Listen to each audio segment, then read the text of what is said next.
todos. Vamos começar então o nosso estudo desta noite, abrindo a palavra do nosso Deus, na carta do apóstolo Paulo aos Efésios, capítulo 2.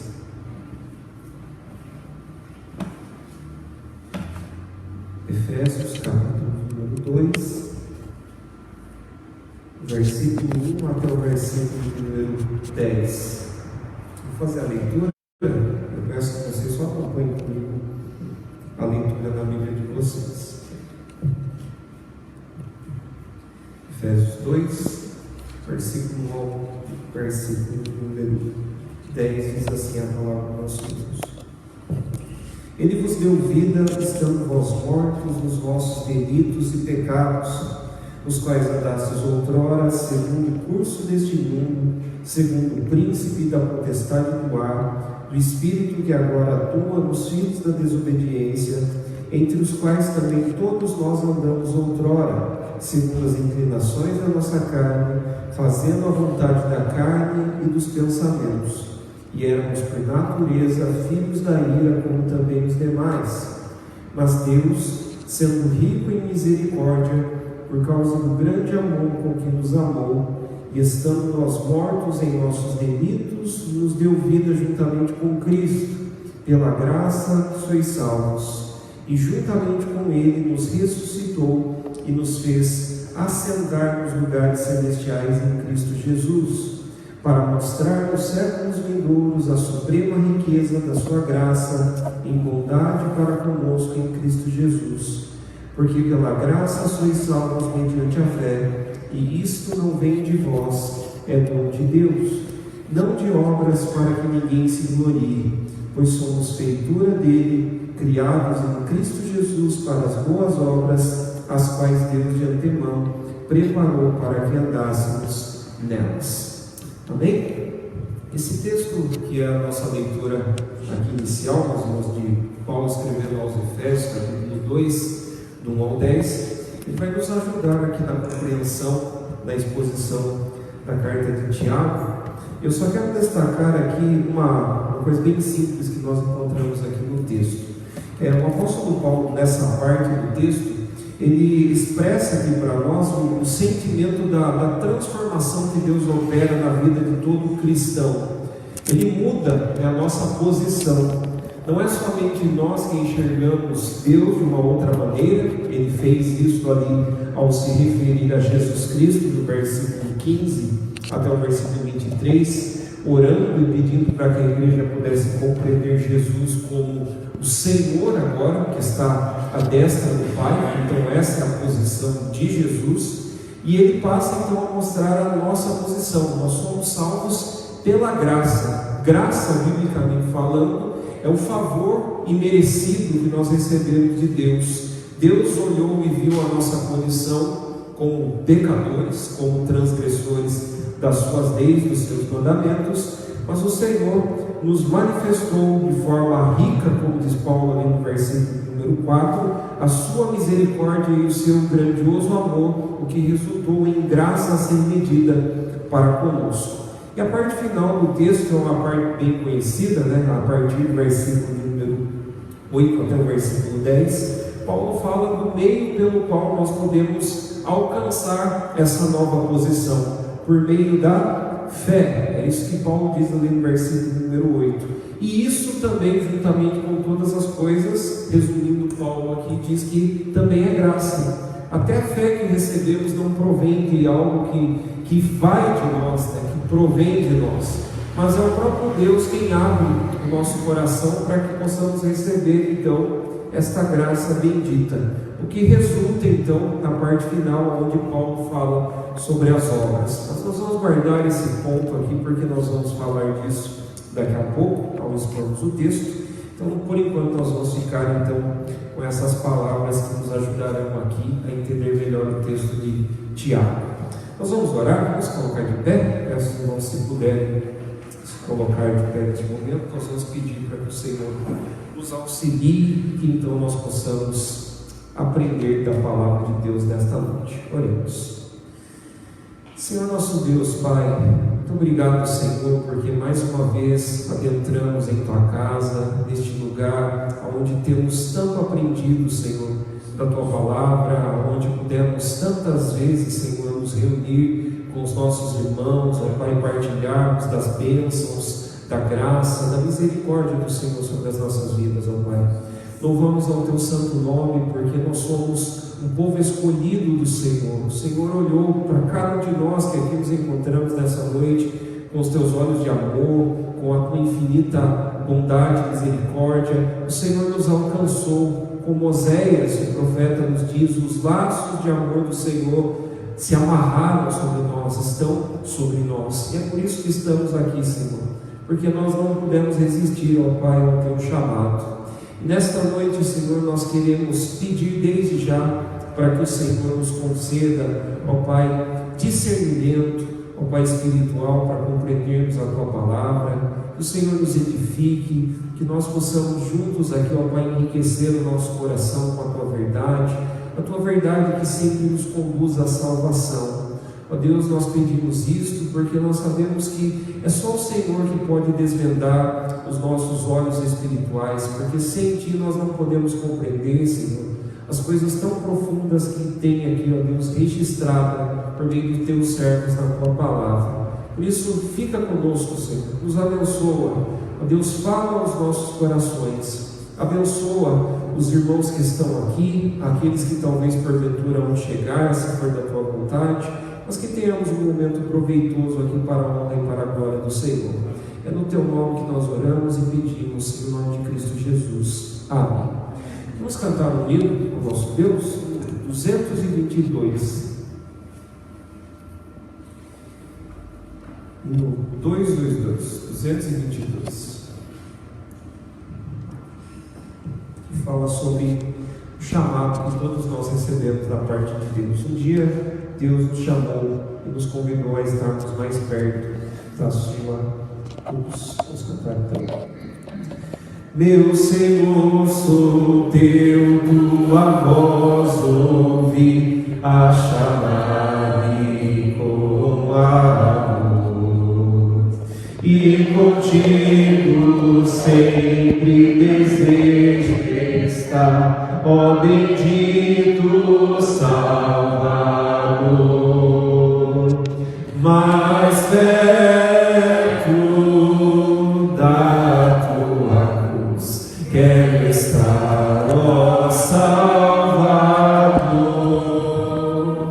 mais perto da Tua cruz eu desejo estar, Senhor, a seguir-Te sempre eu me decidi, constrangido pelo amor, jubiloso, pois me declaro Teu, sem reservas, meu Senhor, mais perto da Tua cruz quero estar, ó Salvador, mais perto da Tua cruz eu desejo estar, Senhor. Que prazer sem par, que delícia é aos Teus santos pés me achar, e com viva fé e profundo amor com meu Salvador falar, mais perto da Tua cruz quero estar, ó Salvador, mais perto da Tua cruz eu desejo estar, Senhor. Amém. Vamos cantar também o 221, está pertinho ainda, um do lado do outro. Vamos cantar também então este hino, tá? Quero ser um vaso de bênção, sim, um vaso escolhido de Deus, para as novas levar aos perdidos, boas novas que vêm lá dos céus. Faze-me vaso de bênção, Senhor, vaso que leve a mensagem de amor. Eis-me submisso e ao teu serviço eu me consagro, bendito Senhor. Quero ser um vaso de bênção para todos os dias fazer os culpados que vivem nas trevas o perdão de Jesus conhecer. Faze-me vaso de bênção, Senhor, vaso que leve a mensagem de amor. Eis-me submisso e ao teu serviço eu me consagro, bendito Senhor. Quero ser um vaso de bênção, sim, um vaso de bênção sem par, anunciando que os crentes em Cristo, jubilosos os céus hão de entrar. Faz-me vaso de bênção, Senhor, vaso que leve a mensagem de amor. Eis-me submisso e ao teu serviço eu me consagro, bendito Senhor. Para ser um vaso de bênção é mistério, uma vida real, uma vida de fé e pureza, revestida de amor divinal.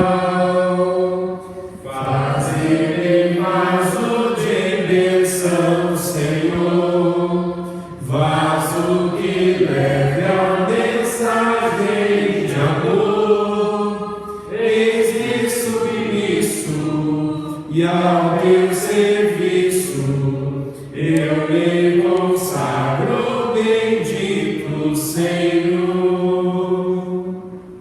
Amém. Pode se assentar, meus irmãos. Vamos então para o texto. Nós iremos estudar a carta de Tiago, capítulo de número 2. Hoje os versículos são o versículo de número 14 até o versículo de número 26. Vou fazer a leitura, vocês somente acompanhem comigo em suas Bíblias a leitura do texto. Tiago, capítulo 2, a partir do verso 14. A palavra do nosso Deus, ela nos diz assim: meus irmãos, qual é o proveito se alguém disser que tem fé, mas não tiver obras? Pode acaso semelhante fé salvá-lo?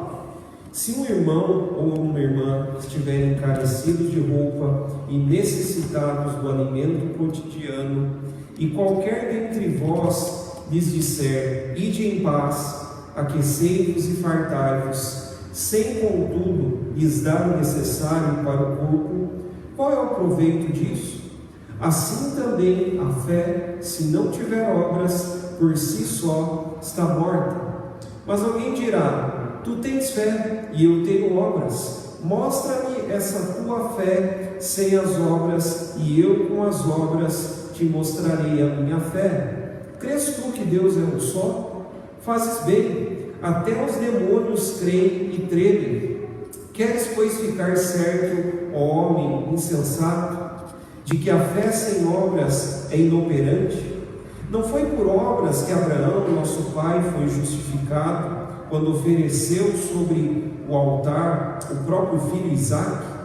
Vês como a fé operava juntamente com as suas obras.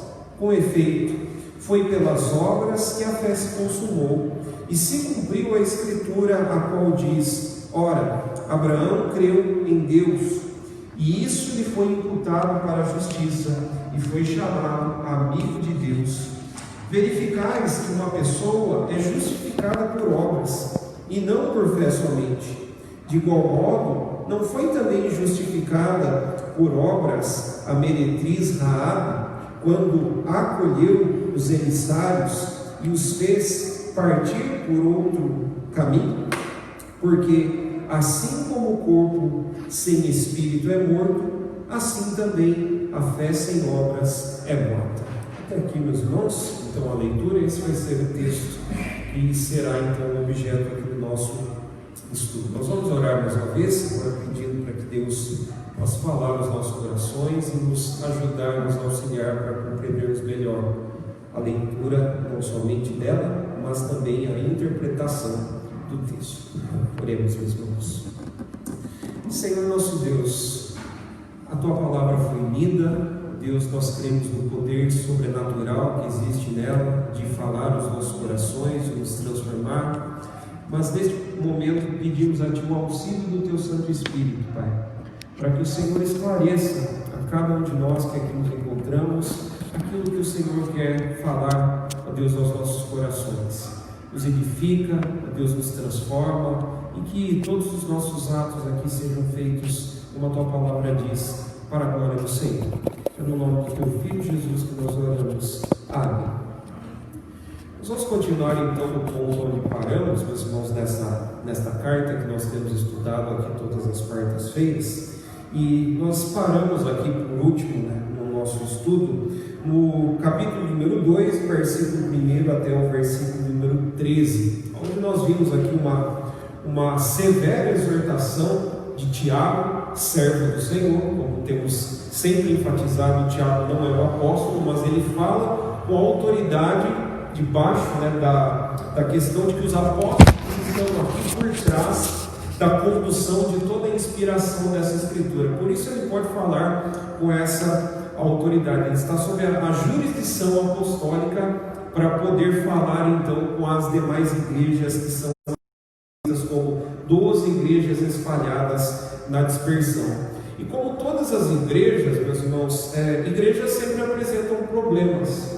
Uma das formas de o Senhor Jesus corrigir problemas internos das igrejas era justamente por meio de cartas. E é até interessante porque nós vivemos em um período, um tempo, onde nós temos tanta facilidade de falarmos com as pessoas. Hoje em dia você precisa falar com alguém, você precisa levar uma mensagem para uma pessoa. Hoje em dia você tem o WhatsApp, você tem as redes sociais. Hoje em dia tudo é mais fácil para a gente se comunicar. Naquele tempo não existiam tantas facilidades assim como hoje existem. Mas nós percebemos aqui os escritores, os autores bíblicos, principalmente aqui do Novo Testamento, com uma preocupação muito grande de manter essa comunicação com o seu público para o bem-estar dos seus ouvintes, para o bem-estar da igreja, para o bem-estar dos cristãos. E Tiago, não diferente dos demais autores aqui, também é alguém preocupado com esse bem-estar espiritual da igreja. É por isso que ele fala sobre manter-se então perseverante no meio das provações, porque aqueles que fazem parte da igreja certamente passarão por momentos de provação.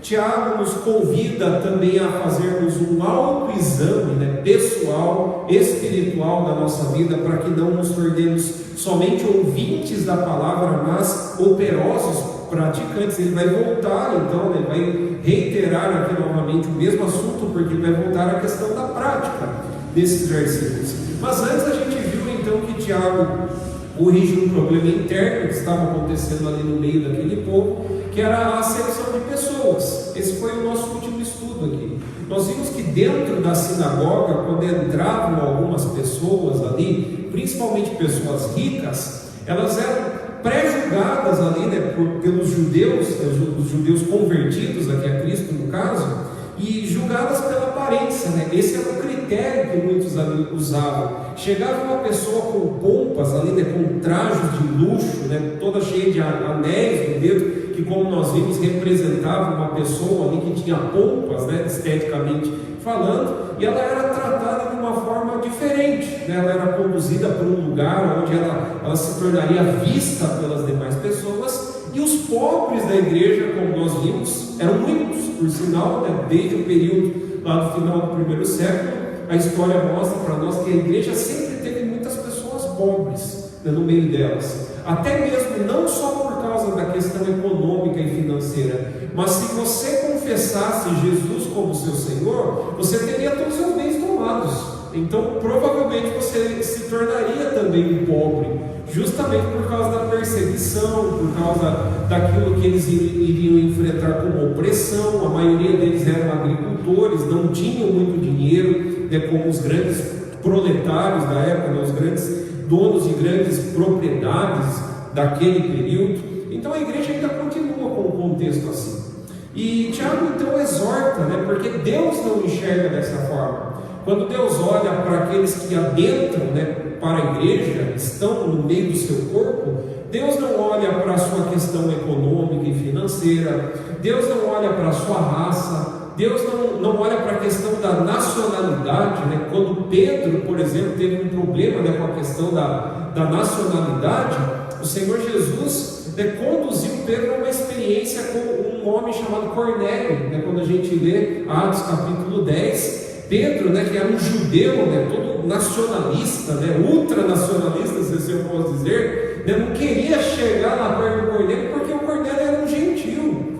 E ali no livro de Atos, né, Lucas mostra de uma forma muito viva ali a experiência espiritual de Cornélio. Ele era um homem preocupado com a prática das boas obras, um homem que manifestava misericórdia, um homem temente a Deus, né, que é assim que ele é descrito lá no capítulo 10 de Atos. E ali Pedro então é conduzido para que fique provado que Deus não faz acepção de pessoas, que Ele tem uma única igreja composta de gente negra, branca, amarela, azul, gente rica, gente pobre. Não há pecado algum, como a gente tem falado aqui, em ser rico, tá, meus irmãos? O problema bíblico, né, é que as pessoas estão colocando o coração delas nas riquezas, no poder, né, nestas coisas, quando na verdade elas deveriam ser generosas, como diz Paulo escrevendo lá a Timóteo, em dar, né, em contribuir, em auxiliar. Isso é fazer parte da igreja. Então, nessa sequência de pensamento, ainda corrigindo esse problema da questão espiritual, aqui Tiago, servo do Senhor, ele então continua no versículo número 14, ao falar de uma das partes mais conhecidas aqui que nós temos dentro da sua carta, e que foi objeto aqui, meus irmãos, de muita polêmica na história da igreja. A gente sempre se lembra que a igreja protestante, ela teve um dos maiores vultos assim da sua história, que foi no caso Martinho Lutero, que lá no século XVI, né, para a gente fazer um resgate bem pequeno aqui da história, né, do protestantismo, nós nos lembramos que Martinho Lutero era um católico, e ele, dentro da igreja católica, ele se propôs a fazer uma reforma. Por quê? Porque, segundo a história nos informa, ele leu a carta de Paulo aos Romanos, né? Diz que ele, à luz de velas, né, ele estudava constantemente a carta de Paulo aos Romanos, que chegou a um texto, que é o capítulo 1 de Romanos, lá no seu versículo 16 e 17, aonde Paulo diz assim, que o justo viverá pela fé, que a justiça de Deus ela é revelada entre os homens, de tal forma que Deus está irado com toda a raça humana, porque essa se encontra na condição de pecador, né, de separado de Deus. Essa é a condição que Paulo revela lá em Romanos 1. E aí Paulo, naquela clássica, na exposição lá dos 3 primeiros capítulos de Romanos, diz que o homem só pode ser aceito por Deus por causa de uma justiça que está aquém dele. Então você é salvo, né, para resumirmos lá o ponto de Paulo, somente pela fé. Lembram daqueles solas que nós estudamos aqui há algum tempo atrás, né, os chamados 5 solas? Eles resumem para nós o pensamento bíblico, de que todas as coisas que recebemos da parte de Deus, elas se resumem em graça, e elas só podem ser alcançadas pela fé e Cristo. E foi isso que Lutero ele achou de discordância lá no meio da Igreja Católica, porque ele percebeu que, diferente do que Paulo estava ensinando, o catolicismo romano estava dizendo que as obras elas eram necessárias para conduzir a salvação, elas não eram o resultado da nossa salvação, como o Tiago vai explicar aqui nesse texto. Mas Lutero percebeu que no seu período, que ainda tem acontecido, infelizmente, no catolicismo romano, é que eles estavam tentando construir uma escada para tentar chegar até o topo, né, dos céus. A ilustração lá que era usada nos dias de Lutero era a história da Torre de Babel. Os irmãos lembram, né, que a história da Torre de Babel, lá em Gênesis capítulo 11, diz que os homens construíram um zigurate, né? O zigurate é uma pirâmide, né? A famosa pirâmide que existe lá no Egito, que é uma escadinha em cima de uma escadinha, e a ideia das pirâmides é você alcançar o topo e celebrar o seu nome. É um símbolo, na verdade, da exaltação dos homens. Isso foi o que aconteceu lá em Babel. E a história, né, resumindo o capítulo 11 lá de Gênesis, você se lembra que Deus confundiu ali as línguas, né, dos homens, eles não conseguiam se comunicar, o que fez com que eles fossem dispersos, porque o propósito de Deus foi o quê? Que o mundo se expandisse por meio da promessa que ele fez com Abraão. Ele disse, né, uma primeira ordem, o primeiro mandamento da Bíblia é: crescei-vos, multiplicai-vos e enchei a terra, povoem a terra. Esse foi o primeiro mandamento da Bíblia. Se enganam, meus irmãos, aqueles que pensam que os mandamentos bíblicos só aparecem lá em Êxodo capítulo 20, né? Quando nós entramos lá nas chamadas 10 palavras. Não, a Bíblia começa com essa ordem. Deus quer povoar a terra, Ele quer que se construa várias e várias imagens do que Ele mesmo é, porque Gênesis 1 não diz que Ele criou os homens à sua imagem, à sua semelhança. Então Ele queria um progresso, né, da sua humanidade, da humanidade que Ele mesmo criou. Então essa imagem ilustra o pensamento do catolicismo, criar uma ponte, uma escada para subir até lá, quando na verdade a ideia é aquela visão que nós temos da escada de Jacó. Lembra que Jacó, um dia, quando fugitivo do seu irmão Esaú, ele tem um sonho, né, no meio de um lugar ali, ele recebe uma visão celestial na qual ele vê uma escada que vem lá de cima a baixo, da qual anjos de Deus subiam e desciam. É como se Deus estivesse dizendo assim para Jacó: eu mesmo é que vou proporcionar um caminho para vocês. Não é vocês que vão fazer um caminho de ligação até os céus, mas é daqui, né, dos céus, que descerá para baixo na terra uma ligação, né, uma reconciliação entre Deus e os homens. E toda essa exposição aqui, né, sobre como Deus reconciliaria entre os homens, está tudo lá em Romanos.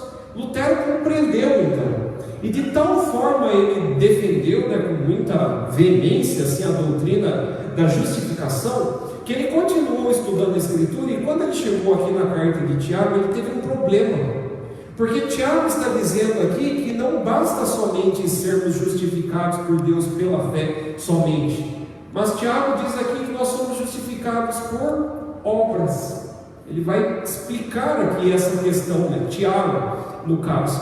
E aí, quando Lutero ele juntou essas duas ideias, ele criou um conflito, de tal forma que, a princípio, ele não aceitou a carta de Tiago. Ele chamava, a princípio, a carta aqui de Tiago de uma carta de palha, uma carta muito vulnerável, né? Muito fraca, assim como a palha, né? O vento bate e leva ela. Era mais ou menos essa ideia que Lutero tinha da carta de Tiago, porque ele não aceitava a ideia de uma justificação por obras. Depois, né, para não condenarmos a Lutero, ele corrigiu o seu pensamento, né? Ele mudou essa posição, porque ele compreendeu que Tiago não estava tratando a mesma questão com o apóstolo Paulo. O apóstolo Paulo, ele trata, meus irmãos, em termos que os teólogos, né, os intérpretes da Bíblia chamam de termos forenses. O que é isso?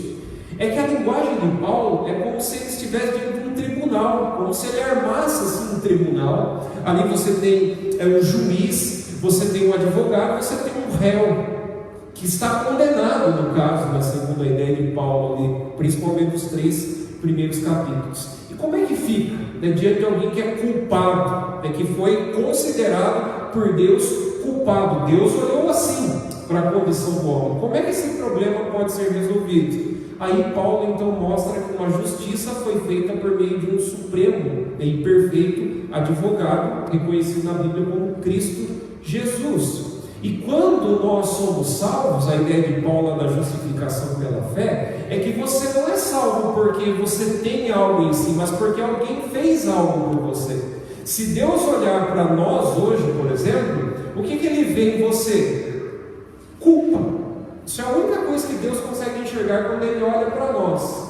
Mas para que nós sejamos declarados inocentes, Ele não olha mais para nós. Agora nós temos um substituto no nosso lugar. Aquilo que João vai falar lá na sua primeira carta, no capítulo 2, que nós temos um advogado junto ao Pai. Porque quando Ele morreu na cruz, Ele expulsou de lá o acusador das nossas almas, que era o diabo foi lançado para a terra, Jesus assumiu o seu posto, e quando alguém declara alguma culpa contra nós, o que acontece? Cristo Jesus, que é o nosso advogado, que está junto ao Pai, te declara inocente, porque essa é a sua posição agora, diante dele. E então, essa é a parte de Romanos, esse é o ponto de Paulo ao escrever Romanos, isso é a justificação pela fé. Mas aqui então Tiago vai falar que essa fé ela é demonstrada por meio da prática. Você crê pela fé, você compreende que é mediante a fé. É por isso então que Tiago começa o versículo 14 dizendo assim: meus irmãos, qual é o proveito se alguém disser que tem fé, mas não tiver obras? A fé é subjetiva, só Deus sabe que você creu nele. Só Ele compreende se a sua fé é verdadeira ou não. Mas o ponto de Tiago aqui é que essa fé ela pode ser provada. E ela tem que ser provada. É uma fé que se expressa nos resultados, que aqui Tiago vai chamar no caso de obras. E se esta fé ela não é verdadeira, então ela não pode salvá-lo. Esse é o ponto da continuação dele. É uma lógica aqui bem simples que Tiago usa nesse primeiro versículo, meus irmãos. Porque ele diz assim: olha, se você tem fé, você tem que demonstrar. Não basta somente crer, você tem que provar a sua fé com alguma coisa.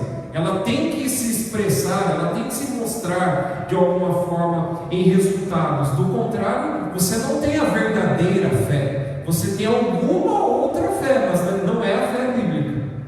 Esse que é o ponto-chave aqui para nós. E sempre quando a gente fala, meus irmãos, sobre a doutrina da fé na Bíblia, é uma das coisas mais importantes, porque tudo começa com fé. Nós lemos lá o texto de Efésios capítulo 2, versículo 8, onde Paulo diz assim: pela graça vocês são salvos mediante a fé. Ninguém é salvo senão por meio da fé. Aí Paulo também diz, lá em Romanos 1, versículo 17, que o justo vive pela fé. E fé lá no ensino de Paulo é expressa na confiança depositada em Cristo Jesus. Tem uma coisa importante que eu queria ensinar para os irmãos. Alguém abra, por favor, para nós esse texto, Romanos 1, versículo 16 e 17. Eu quero ensinar uma coisa importante para os irmãos sobre esse versículo. Quem encontrar, pode ler, por favor, para nós. Romanos 16 e 17. Pois não me envergonho do Evangelho, porque é o poder de Deus para a salvação de todo aquele que crê, primeiro do judeu e também do grego. Visto que a justiça de Deus se revela no Evangelho, que fé em fé, como está escrito, o justo viverá por fé. Isso.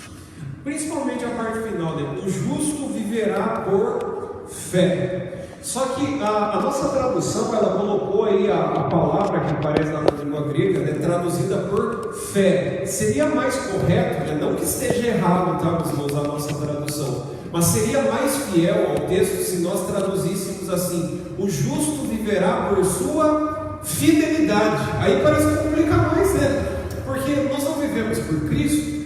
Como viver pela fidelidade? O justo viverá por sua fidelidade.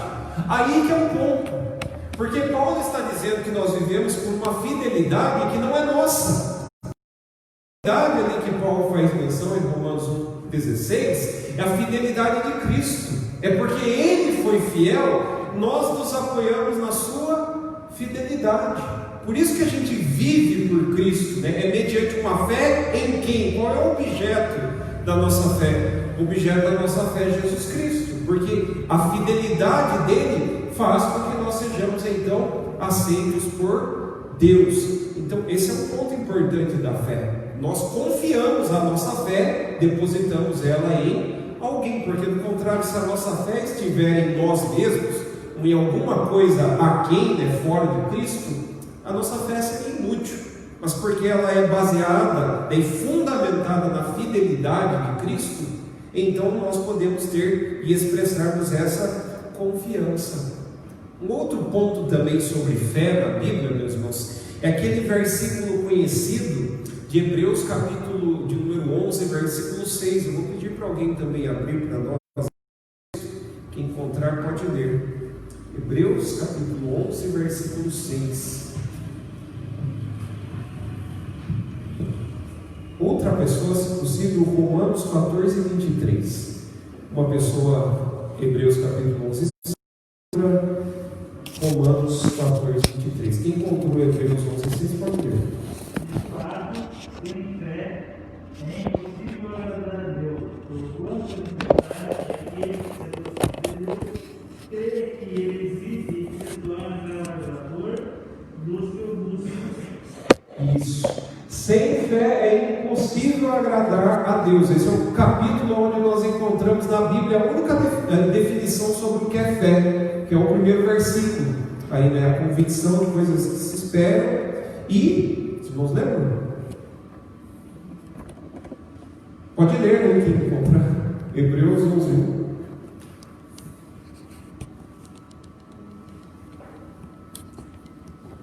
É a certeza das coisas que se esperam, é a convicção de fatos que não se vê. É isso que está aí em Hebreus 11, só para a gente ganhar tempo.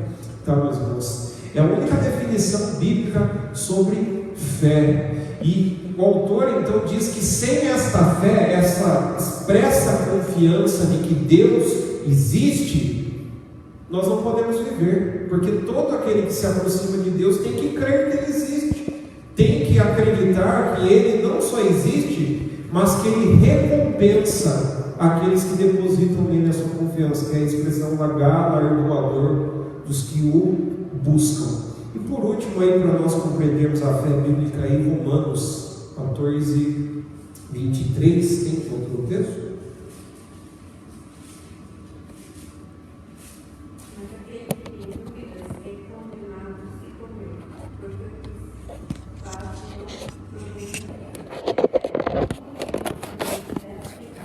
Isso. Por que o mundo peca em muitas das coisas que ele faz?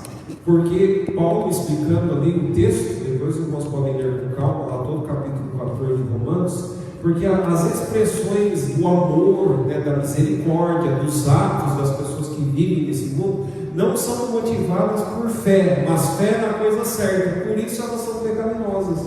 Esse é o ponto que Paulo está defendendo aí, nesse capítulo 14, porque tudo na vida cristã precisa de fé, mas fé na coisa certa.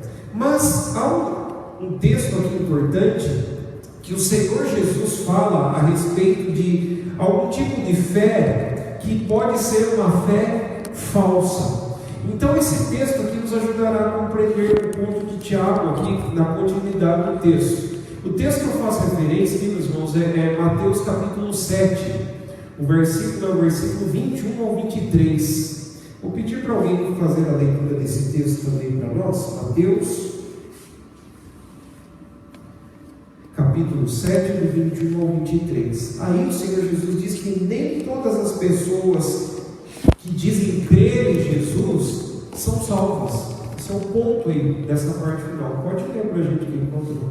Nem todo que me diz Senhor, Senhor, entrará no reino dos céus, mas aquele que faz a vontade do meu Pai, que está nos céus. Muitos naquele dia vão dizer-lhe, Senhor, Senhor, porventura não temos nós profetizado em teu nome, e em teu nome não expelimos demônios, e em teu nome não fizemos muitos milagres, então lhes direi explicitamente: nunca vos conheci, apartai-vos de mim, os que praticais a iniquidade. Esse é um daqueles textos assim, que assusta a gente, né? Por causa daquilo que o Senhor Jesus falou ali, de algumas coisas que podem ser feitas. E ele começa dizendo assim, no versículo 21, todo aquele que me diz, né, Senhor, se nem todo aquele que me diz Senhor, Senhor, entrará no reino de meu Pai. E Senhor ali não é um pronome de tratamento, né? Não é aquela Senhor, tudo bem, né? Como vai o Senhor? Senhor ali é uma palavra usada por Jesus que define sujeição. Nem todo aquele que me diz que é sujeito a mim, é isso que Jesus está dizendo ali, será salvo, porque ele pode falar isso abertamente, da boca para fora, mas a única coisa que expressará se de fato ele é um seguidor, ele é um verdadeiro discípulo, ou se ele é verdadeiramente um filho de Deus, é aquilo que Jesus coloca aí no finalzinho. O último versículo, ele diz assim: muitos naqueles dias hão de dizer estas coisas, né? Fiz grandes milagres, expulsei demônios, e ele diz assim: eu vos direi então abertamente, apartai-vos de mim, os que praticais iniquidade. Só que iniquidade aí também é uma palavra que significa viver sem lei. Esse que é o ponto ali de Jesus. Ele diz: não basta você falar que crê em mim, ou simplesmente professar uma fé de boca, se você não obedece às minhas ordens. Esse é o ponto final do texto. Você pode fazer coisas miraculosas no meio das pessoas, mas se a sua fé não é expressa em obediência aos mandamentos, isso são simplesmente sinais. Inclusive o próprio Satanás, que é chamado na Bíblia de iníquo, nos últimos tempos, segundo Paulo escreve lá em 2 Tessalonicenses 2, ele fará muitos sinais a tal ponto que muitos serão enganados. Deus permitirá que essas coisas aconteçam, e de tal forma ele permitirá que Paulo diz assim, que Deus, o próprio Deus, mandará sobre os homens a operação do erro, para que deem então crédito à mentira, pois não se apegaram ao amor da verdade. Então não se enganem, meus irmãos, porque nos últimos dias nós assistiremos e veremos muitas coisas que vão deixar a gente cabelo em pé. Mas o ponto de Jesus é obediência aos mandamentos. É por isso que em toda a Bíblia, né, a gente sempre vê o povo marcado. Você vê lá no livro de Apocalipse que o povo de Deus é marcado, que o povo da besta é marcado, que eles têm uma marca também, assim como o povo de Deus. Não tem ninguém que viva nesse mundo que não está marcado. E a marca é justamente a marca da obediência. Ou você obedece às leis de Deus, ou você obedece às leis, às ordens do iníquo. Por isso então Tiago, ele diz aqui para nós, que essa fé pode ser uma fé enganosa. Pode ser uma fé que você pode até supor que você será salvo, mas que na presença do trono de Deus, ao ser julgado pela fé que você expressou, talvez de boca, você será condenado. E aqui também é um ponto importante a ser destacado para a gente caminhar no progresso do texto, meus irmãos. Quando a gente chega lá no livro de Apocalipse, e a gente já estudou todo o livro de Apocalipse, quando nós estudamos o capítulo 20, lá no versículo 11 até o 15, você se lembra que Deus ele vai instaurar um tribunal aqui para julgar os homens. Só que esse julgamento, segundo aquele tribunal que será armado, na descrição de João lá em Apocalipse capítulo 20, é um tribunal que será armado para julgar os homens segundo as suas obras. E lá na descrição de João, naquele texto, ele diz que então foram abertos livros. A pergunta é, que livros são esses que foram abertos, né? Porque ele diz que foram abertos alguns livros e os homens foram julgados segundo aquilo que constava no livro. Não é curioso?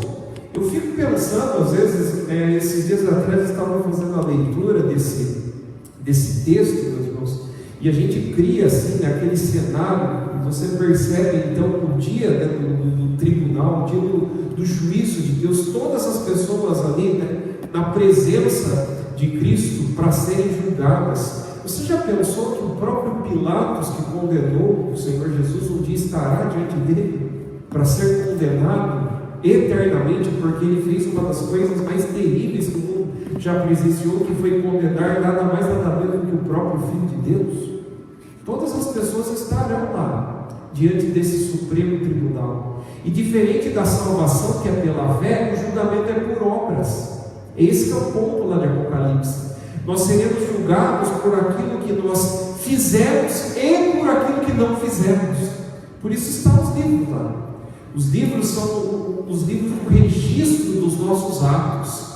Alguns dizem também que um dos livros que será aberto lá será o livro da lei, a lei de Moisés, onde constam lá os 10 mandamentos, onde está a chamada Torá, que revela para nós todas as ordenanças plenas que Deus deixou para que os homens obedecessem. E o critério de Deus para julgar será justamente este: aqueles que viveram em conformidade com a palavra revelada, tiveram conhecimento dela e a praticaram. E aqueles que viveram sem lei, como diz lá Jesus, os que praticam, afastai-vos de mim, os que praticais a iniquidade, serão apartados. Por isso que a descrição melhor bíblica sobre o juízo final é que Deus colocará uns à sua direita e outros à sua esquerda. Não tem nada a ver com política, tá? Mas eu já vi algumas frases aí, né? Que se você está na esquerda, você vai ser condenado, algo do tipo. Não tem absolutamente nada a ver com questões políticas ali, né? Ali a questão é só definição, né, de condenação e salvação. Então esse, meus irmãos, será justamente o critério usado por Deus para julgar pessoas que vivem neste mundo, porque a fé se expressa em atos. A fé, ela revela obras que foram preparadas, como diz Paulo, desde toda a eternidade, para se tornarem expressas através das nossas atitudes. Então é por isso que Tiago ele vai usar aqui um exemplo muito possível para a manifestação desta fé.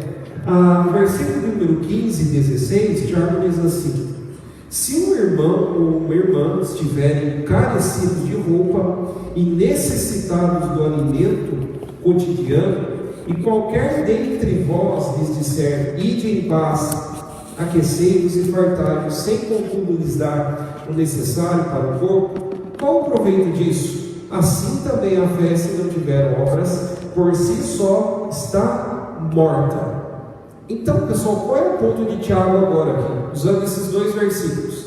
Aqui é uma situação muito comum, que poderia consequentemente acontecer por causa daquilo que Tiago já descreveu ali na parte anterior, ali no capítulo 2. Existiam muitos pobres dentro da igreja, e a qualquer momento poderia entrar dentro da sinagoga um irmão ou uma irmã carecidos de roupa. E roupa aqui, por Tiago, não era uma roupa suja ou algo do tipo, era pobreza ao extremo, era uma pessoa quase nua, né? Porque não tinha, naquela época as pessoas eram extremamente pobres, né? Elas viviam quase que seminuas mesmo, andando assim, por causa da pobreza extrema. Mas Tiago, só um detalhe, ele fala sobre irmão e irmã, porque mulher também era muito desvalorizada naqueles dias. Hoje em dia a gente tem toda essa briga aí, né, do feminismo e coisa e tal, uma bobagem tremenda, né? Naqueles dias, meus irmãos, as mulheres que hoje pensam que são desvalorizadas, naquele período elas eram absolutamente desvalorizadas. Elas não tinham voz, né? Ninguém dava muito valor para a mulher, né? O homem era a imagem central, assim, no meio de Jerusalém, né? No meio dos grandes doutores, no meio do público em si, né? Ali dos dias de Jesus e dos apóstolos. Por isso muitas delas eram esquecidas, principalmente mulheres viúvas, como nós vimos lá. A verdadeira religião para Tiago, ela se traduz, né, no auxílio às viúvas, aos pobres, e muitas irmãs também careciam desse auxílio, e muitas delas poderiam entrar na igreja. E Tiago diz assim, que se alguma dessas pessoas aparecesse dentro da igreja, poderiam surgir ali também os chamados, né, possivelmente cristãos, no meio deles, que poderiam chegar até aqueles com uma expressão muito piedosa aqui, como diz o versículo 16, e dizer: olha, ide em paz, aquecei-vos e fartai-vos, sem contudo lhes dar o necessário para o corpo. E aí Tiago diz: qual é o proveito disso? Isso é fé? É assim que você mostra de uma forma expressa, de uma forma vívida a sua fé? É óbvio que isso aqui não é fé, mas é o que mais acontece, né? Se a gente for ver, meus irmãos, isso aqui é uma coisa que condena veementemente o nosso coração. Hoje mesmo, né, é incrível como Deus faz as coisas assim, parece que para testar a gente, né? Eu estava estudando hoje de tarde lá, né, algumas coisas a mais assim para poder incrementar aqui o texto, né? Aí, enquanto eu estudava, eu parei um pouquinho, desci lá embaixo da minha casa, fui tomar um café. Aí saí lá fora para ver se tinha alguma coisa da caixinha do correio, e não é que aparece um bendito, fala assim, né, viu, estou precisando de algumas coisas aqui, você não tem para me ajudar. Aí eu falei: ixi, isso é coisa de Deus, para provar, gente. Ele falou: você não tem uma coberta ainda, uma comida para mim? E aí? Você sabe que tem lá, você vai mentir para a pessoa e falar: não, vai em paz, Deus ajude você, né? Lembra aquela frase que virou um jargão, né? Deus ajude você, meu irmão, eu vou orar por você. Ora nada. A maioria da expressão religiosa, meus irmãos, sinceramente, nossa, em muitos momentos é mentirosa. Vocês se lembram da história lá do bom samaritano, chamado bom samaritano, né? Diz o texto lá que desceram 3 personagens diferentes ali. Primeiramente desceu o sacerdote. O sacerdote era o pastor do templo, era ele que ensinava, era ele que traduzia elementos, né, da liturgia que acontecia lá no templo. Ele estava sempre ocupado com essas coisas. De repente ele descia voltando lá para sua casa, que estava em Jericó, que era um caminho muito comum, né, para o sacerdote fazer, e ele viu um homem lá todo ensanguentado, né, caído no chão. E o texto diz que ele viu, que ele tomou ciência do negócio. Sabe o que ele fez? Pulou lá para o outro lado da rua e falou: não posso. Se eu chegar perto daquilo ali, eu tenho que fazer alguma coisa, né? Talvez você olha assim para a imagem do sacerdote, você fala: ele estava voltando para cá, devia estar cansado, a mulher dele estava esperando ele para fazer uma janta, coitado, né? A gente coloca tantas situações assim que nós percebemos que nós só temos desculpas. E sabe o que é interessante? Daí aparece o levita, acontece a mesma coisa. E depois, por último, aparece lá, né, o samaritano. E o que o samaritano fez? Fez tudo o que os outros fizeram. Ele viu, ele tomou ciência, ele percebeu que a cena era uma cena horrorosa, porque o homem estava seminu, porque a roupa dele foi roubada, porque era um objeto de valor. O homem estava quase morto, diz o texto. E ele pegou e parou, né, no meio do caminho, e começou a cuidar de uma pessoa que ele nem conhecia. Só que tem uma palavrinha que aparece lá no capítulo 10 de Lucas, que é a palavra casualmente, né? Descia o sacerdote, o levita e o samaritano. É como se Deus dissesse assim: Ele sempre vai colocar situações como essas para provar a nossa fé, para testar a veracidade, né, a verdade da nossa profissão. Coisas como essas aqui, meus irmãos, são muito naturais de acontecer. Porque é muito comum a gente falar isso, né? Eu vou orar por você. Eu não sei, antes eu fazia isso. Hoje, quando alguma pessoa pede oração para mim, até porque eu sou pastor também, né? No caso, eu não posso fugir dos meus deveres para com as pessoas, mas eu lembro que quando ainda não como pastor, algumas pessoas vinham pedir oração para mim, e eu falava: não, eu vou orar por você, meu irmão. Aí passava o tempo, né? Aí eu me lembrava que eu nem orei, né? Passou um mês, depois eu lembrava: puxa, nem orei pelo irmãozinho lá que pediu oração. Quantas vezes nós não somos assim? Essa é uma religiosidade infeliz da vida de muitas pessoas, porque a ação que era esperada de alguém que crê em Jesus, de alguém que tem fé em Jesus, é fazer algo. Isso é fé. A fé se expressa em atos, ela se resulta, né, em ações. Por que eu falo que é uma fé que se resulta em ações? Porque usando, pessoal, um outro autor bíblico, que no caso aqui não é Tiago, é João. João escreve o Evangelho e ele fala, do texto mais conhecido da Bíblia, que é João 3,16, diz: porque Deus ele amou ao mundo de tal maneira que ele deu o seu Filho. Se o amor de Deus fosse muitas vezes igual ao amor que hoje nós percebemos no meio do mundo, esse amor só de afeto, caloroso por meio de mensagens ou por meio de abraços e coisa e tal, mas que não se expressa e não se resulta em atos, nós estaremos perdidos, porque diz o texto que Deus amou de tal maneira, e tal maneira também não é aquela imagem romântica, como muitas pessoas têm por aí, como Deus me amou, como é grande, largo o amor de Deus por mim. Não, tal maneira lá tem a ver com forma, não tanto com a intensidade. Qual foi a forma que Deus manifestou o amor tão intenso que Ele tem por nós? Ao colocar o Filho dele numa cruz. Porque se lembra que no contexto, lá quando o João está narrando para nós o diálogo que Jesus tem com Nicodemos, ele diz que da mesma forma como lá no Êxodo Moisés colocou uma serpente de bronze pendurada numa haste, ele diz que de tal maneira o Filho de Deus veio e foi pendurado no madeiro, para mostrar e revelar o amor dele, não por boca, mas por atos. Então quero abrir um texto que ilustra muito bem esse ensino, traduzido do amor de Deus por meio de João. Primeira carta de João, capítulo de número 3. Vamos para lá? E nós já voltamos aí ao texto de Tiago.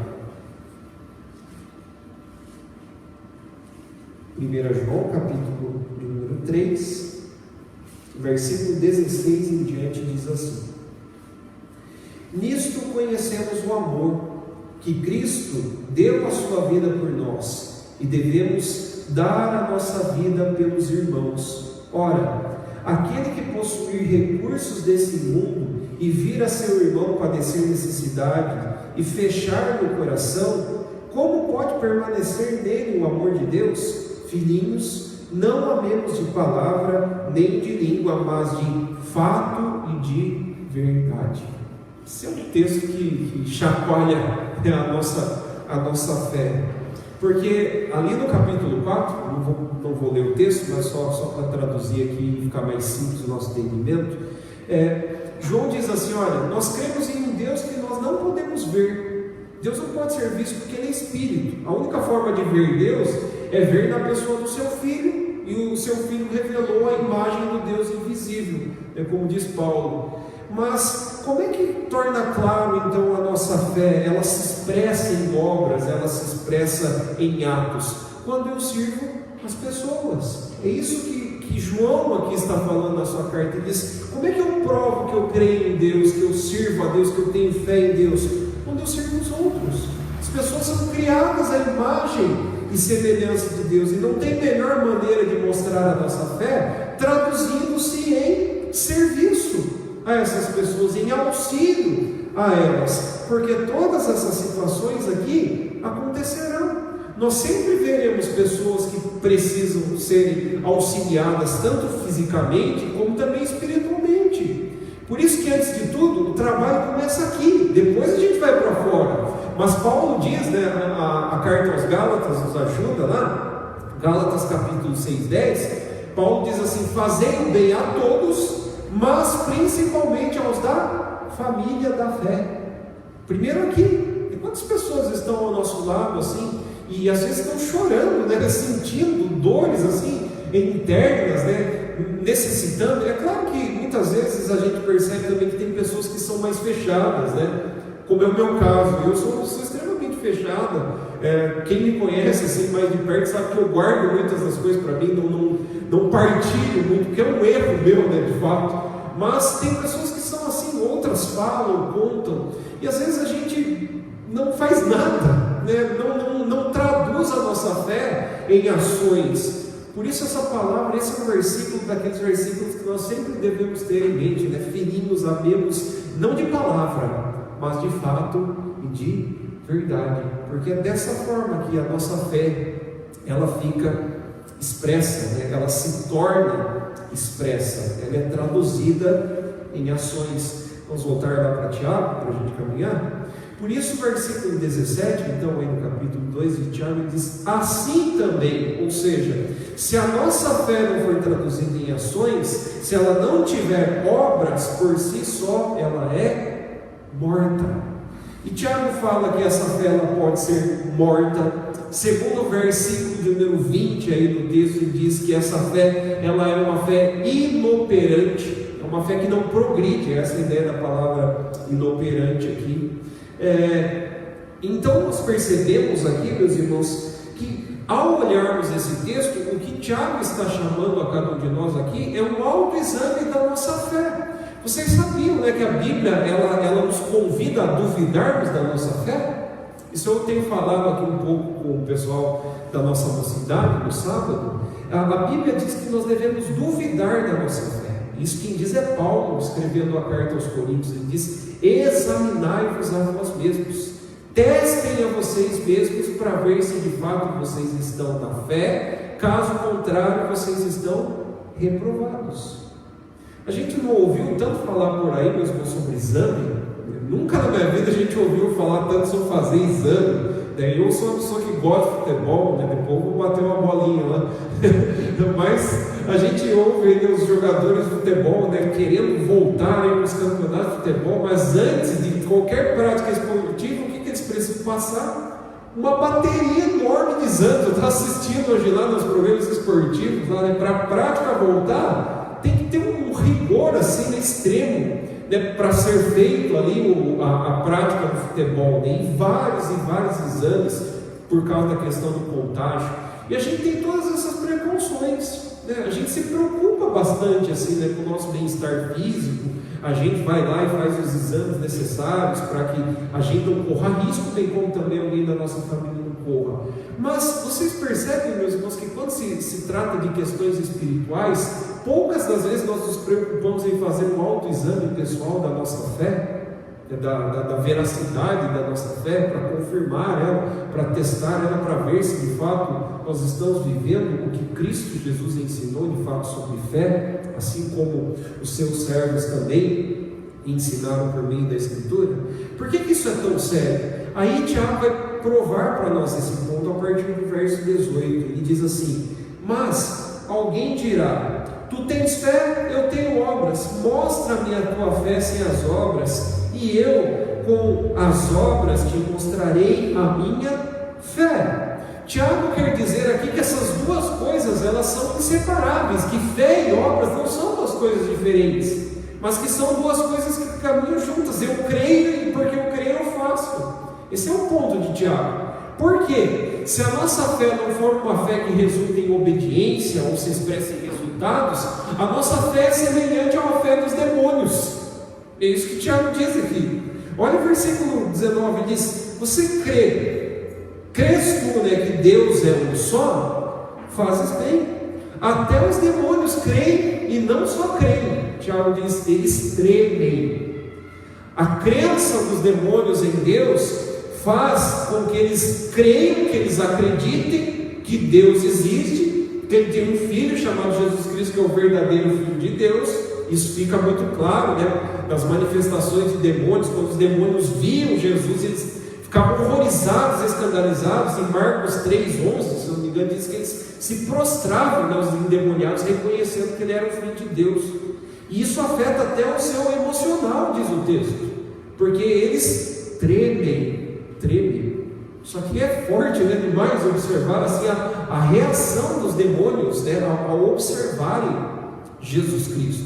Então eles têm uma profissão de fé, eles creem que Jesus e o Deus eterno, eles são um só. Isso aqui era a maior expressão do judeu, o chamado Shema, lá o texto de Deuteronômio 6, versículo 4: ouve, ó Israel, o Senhor nosso Deus é o único Senhor, amado Deus de todo o teu coração, toda a tua alma. E aí a gente tem lá o grande mandamento. Os demônios têm noção disso, eles sabem muito bem que Deus é Deus. E não só isso, mas sabe o que acontece também com os demônios? Além deles conhecerem que Deus é Deus, o texto diz que eles têm algumas outras coisas importantes sobre essa fé deles. Eles também creem que existe um juízo eterno, Porque quando Jesus aparecia no meio deles, a gente lembra daquele texto lá daquele jovem endemoniado no meio dos gadarenos, e de repente Jesus aparece lá e o demônio se manifesta ali como uma legião, e eles dizem a Jesus assim: você veio aqui para nos atormentar antes do tempo? Porque eles têm noção de que existe um inferno, eles sabem que o inferno não é uma invenção, pelo contrário, Jesus foi o próprio que mais falou a respeito do inferno. Eles ficavam tremendo ante o julgamento que era esperado para a vida deles. Então, quando Jesus apareceu, eles falaram: chegou a hora, Jesus veio para mandar a gente para um lugar que a gente vai ter que ir mesmo, para o diabo. Deus foi preparado no inferno. Então, eles têm convicção dessas coisas. Mas a pergunta que a gente faz é: por que o diabo não é salvo então? Eu não sei se os irmãos sabiam, acho que eu comentei disso já com os irmãos. Vocês sabiam que tem uma igreja lá nos Estados Unidos que ora pela conversão do diabo? Sabia disso? Por incrível que pareça, existe uma igreja que ora pela conversão do próprio diabo. A gente vê tanta coisa aí estranha, mais uma, para a gente ver o que tem acontecido por aí. Mas por que o diabo não pode ser salvo? Ele já é um ser condenado que somente aguarda o seu estado final, a consumação de todas as coisas, e a sua condenação eterna. Porque a sua crença, a sua fé, ela não se transforma em obediência. Esse que é o ponto de Tiago. Ele tem fé, ele crê que Deus é Deus, ele crê que Jesus é o Filho de Deus, ele sabe de um juízo eterno, ele conhece todas essas coisas, sabe até melhor do que nós. Mas por que ele não é salvo? Porque a sua fé não tem como resultados obediência. E obediência do quê? Na palavra de Deus. Por isso que ele usa, então, na parte final do texto, dois personagens aqui conhecidos no Antigo Testamento, para mostrar uma fé que atua por meio da obediência à palavra de Deus, que é a parte final do texto, versículo de número 20 em diante, diz assim: queres, pois, ficar certo, ó homem insensato, de que a fé sem obras é inoperante? Aí ele usa o primeiro exemplo, versículo 21. Não foi por obras que Abraão, o nosso pai, foi justificado quando ofereceu sobre o altar o próprio filho Isaque? Vês como a fé operava juntamente com as suas obras. Com efeito, foi pelas obras que a fé se consumou e se cumpriu a escritura, a qual diz: ora, Abraão creu em Deus e isso lhe foi imputado para justiça, e foi chamado amigo de Deus. Traduzindo aqui de forma bem simples aqui, meus irmãos, esses versículos, Tiago está dizendo assim: por que Abraão ele foi justificado por obras? Mas Paulo não diz, em Romanos 4, que foi pela fé, somente pela fé que Abraão foi justificado? Parece que há um conflito aqui, não parece? Quando a gente lê Romanos e lê esse texto. Mas na verdade não. A fé resultante em obras aqui na vida de Abraão tem como operação o fato de que quando Deus chamou Abraão, e o texto é Gênesis capítulo 22, que é o texto por detrás aqui, Deus pediu o seu filho, o seu único filho, Isaque. E o que Abraão fez quando ouviu a voz de Deus, a palavra de Deus? Abraão obedeceu. E ele obedeceu de tal forma que o texto diz que ele colocou de fato o seu filho no altar, e ele estava disposto mesmo a matá-lo. Mas por quê? O texto não mostra isso para nós. Quem mostra esse ponto da fé de Abraão, que revelou então as suas obras, é o autor da carta aos Hebreus, porque lá no capítulo 11, onde a gente tem um trecho que fala sobre a fé de Abraão, diz o texto que Abraão de tal forma confiou na palavra de Deus, que ele creu que se Deus ele quisesse, ele poderia ressuscitar o seu próprio filho Isaque dentre os mortos, o que ele fez de fato, porque o texto mostrado por Hebreus, no caso, diz que aquele era um símbolo do que Cristo faria. Como assim recobrou o filho dentre os mortos? Porque quando Jesus morreu, e o símbolo era Isaque, Isaque é um símbolo da morte de Cristo, porque como Isaque fez com seu pai Abraão, sendo obediente, Isaque poderia, o homem, já pensou massa do homem do lado de Abraão, subindo ao monte, e de repente o pai fala: você é o sacrifício? E ele poderia agredir o pai, poderia fazer alguma coisa, mas o texto diz que ele obedeceu. e foi obediente. Como filho de Deus, Jesus Cristo foi obediente até a morte e morte de cruz. E Deus recobrou da morte o seu filho, assim como Isaac também não passou pela morte, porque quando foi para matar, né, o que aconteceu? Uma voz do céu bradou para Abraão e disse: Abraão, você não precisa fazer isso, porque tem um cordeiro que está preso aqui, no meio dos arbustos, e ele vai ser o cordeiro que vai substituir o seu filho pela sua fé. Então, é um ato que mostra aqui, meus irmãos, de uma forma muito clara, a obra consumada. Abraão só fez o que fez não para ser salvo, né? Ele não foi salvo pela obra, mas ele só fez o que fez porque ele já era salvo. A obra aqui de entregar o seu filho Isaac é o resultado da sua fé que já existia no seu coração. E de forma semelhante, então, ele coloca agora alguém que não fazia parte do povo judeu, que era Raabe, né? Que é conhecida pela história de Josué, quando envia os espias, né, ali à terra de Canaã, a terra de Jericó, para que eles espiassem a terra, para que tomassem então a terra segundo o mandato de Deus. E o texto diz assim, versículo 24: verificais que uma pessoa é justificada por obras e não por fé somente. E de igual modo, não foi também justificada por obras a meretriz Raabe, quando acolheu os emissários e os fez partir por outro caminho? Aqui, para a gente resumir a história lá, uma história bem longa, o capítulo 2 de Josué, você se lembra que ali quando os espias chegaram ali em Jericó, eles entraram numa cidade que era murada, né? A história diz para nós que Josué, ele rodeou a cidade e ruíram então, né, as muralhas de Jericó, e moravam pessoas, né, em volta ali da murada, né, da cidade. A murada da cidade não era igual um muro normal, assim como a gente tem, né? A murada era um espaço tão gigante que poderia morar gente ali no meio. E quando eles chegaram, eles avistaram uma dessas mulheres, né, que segundo o texto era uma meretriz, uma prostituta, talvez uma prostituta cultural, né, da época ali. E quando aqueles emissários, né, eles foram então até aquela região, aqui no caso Raabe se aproxima deles e diz: eu conheço o Deus de vocês, eu ouvi falar dele já. Eu ouvi dizer que ele tirou vocês lá no meio do êxodo, né, quando vocês estavam lá no Egito. Ele salvou e livrou vocês, fazendo com que vocês viessem a passar por meio do mar a pés enxutos. Ela conhecia a história do êxodo, e ela não somente conhecia, mas ela creu no poder de Deus, porque ela fez uma pública confissão de fé na frente daqueles emissários, né, de Josué, perdão.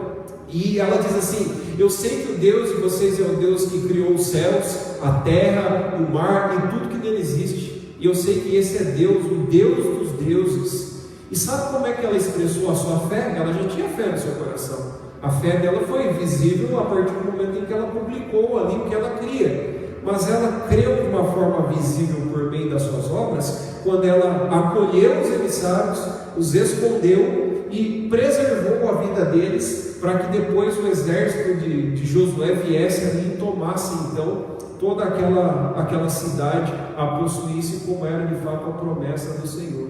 Então é uma fé que crê na palavra, mas que se expressa nas obras, que se conclui, né, em ações como é o caso de Abraão e no caso também de Raabe. Dois exemplos que resumem a igreja, né? Porque a igreja hoje ela é composta de judeus, né? Judeus que creram no Senhor, e Deus abriu o leque, né? Ele colocou no meio dessa história da redenção também Raabe. Lá no Antigo Testamento já viu gentios que estavam sendo salvos. É como se Deus dissesse: lá no futuro também muitos ainda vão ser salvos pela mesma fé que existiu em Abraão, que existiu em Raabe, que se traduziu em fé. É por isso que o texto termina então, né, versículo 26 assim: porque assim como o corpo sem espírito é morto, assim a fé sem obras é morta.